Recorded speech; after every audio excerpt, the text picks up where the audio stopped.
Hey, this is Sarah Nolan with Life Uploadable Real Estate for Profit and Impact. And we've got a couple topics here for you today to help you to grow your impact portfolio with the highest probability of success. And our first topic is about how to net the most from your from the next property that you're selling. The first key to netting the most from the next property you're selling is to do proper market analysis for that property. And that's going to be more than just comparing prices in the area. You're going to want to compare prices over time and look for trends. And it's not just about the price. You're also looking at the buyer. What kind of concessions did they get? How long did it take to sell those properties? And what was it listed for compared to what did it end up selling for? So you're going to look at all of these different factors and look at the trends and look at what most compares to your property that you're selling. And sometimes you have to widen your area range.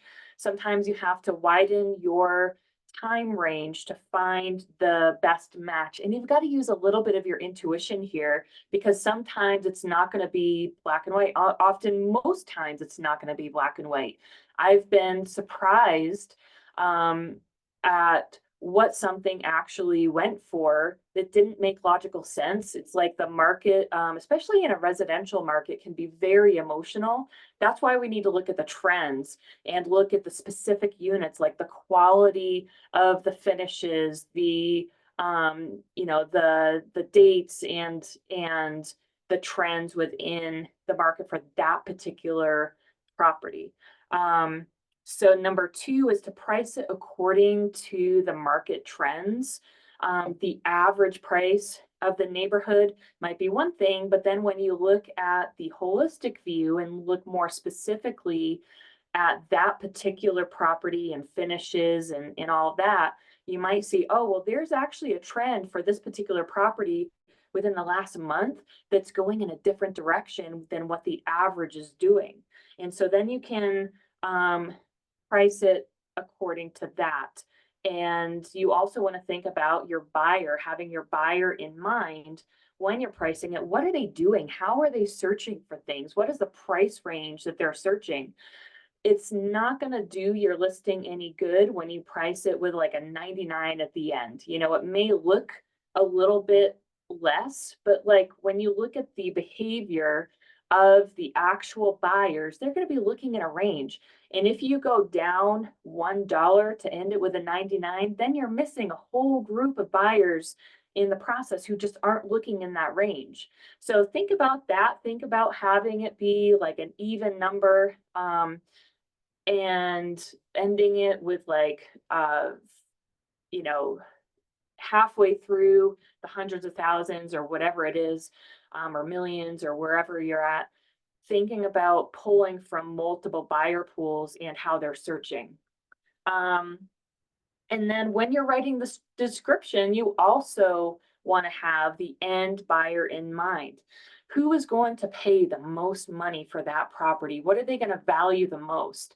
How can you make this relational? How can you actually bond with the highest paying buyer in your marketing description? How can you make them feel at ease and excited and inspired by this property? What do they really care about? Do they care about the exact square footage? Do they care about the exact acreage, the exact features of the property? Or do they care about the experience, how this is going to change their financial portfolio, how this is going to change their life and their lifestyle by stepping into this new investment? So think about where that buyer is coming from, the highest paying buyer, the buyer that you really want to work with on this sale, and come at it from their perspective and what they value.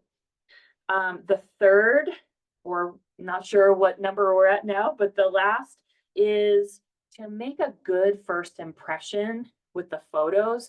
I mean, realistically, that is what a lot of people are looking at. Depending on if it's commercial, they may be looking more at the numbers. So make sure that your numbers make a good first impression.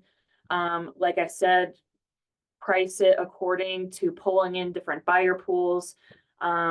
And if it's a more residential type, or say hospitality, or something that's more aesthetic, then you really want to focus on having stellar photos, because a lot of people are going to make the bulk of their decision based on those photos. I mean, that's really what it comes down to. If they have a good first impression, then they look at the numbers and make decisions from there. So these are some good key takeaways that have made me known for getting the highest possible price that the market will allow for. I mean, time and time, pretty much every single property that I have sold, we have netted the highest price in the neighborhood, or that the market will allow for. And it's by following principles like this, really simple things that make a huge difference. So hope this was helpful for you. Let me know your biggest takeaway from this, put it into action. Oh, and then the final component to getting the most for the property is obviously hiring a awesome real estate agent to do the process, because you don't want to get your emotions tangled into this. You want to have impeccable representation that's going to do what's highest and best for you and your portfolio and your family. So make sure you get a really good real estate agent on your side. If you're outside of Colorado, I have a vast network that I can refer you to, find somebody that's going to be a great fit. If you're in Colorado, obviously you and I can work together. But that is, these key items are going to help you to get a totally different outcome in the sale of your property, rather than going with the conventional wisdom on these sales. So hope this was helpful. Talk to you soon. Have an awesome day. And then we have a couple other videos coming up, so stay tuned.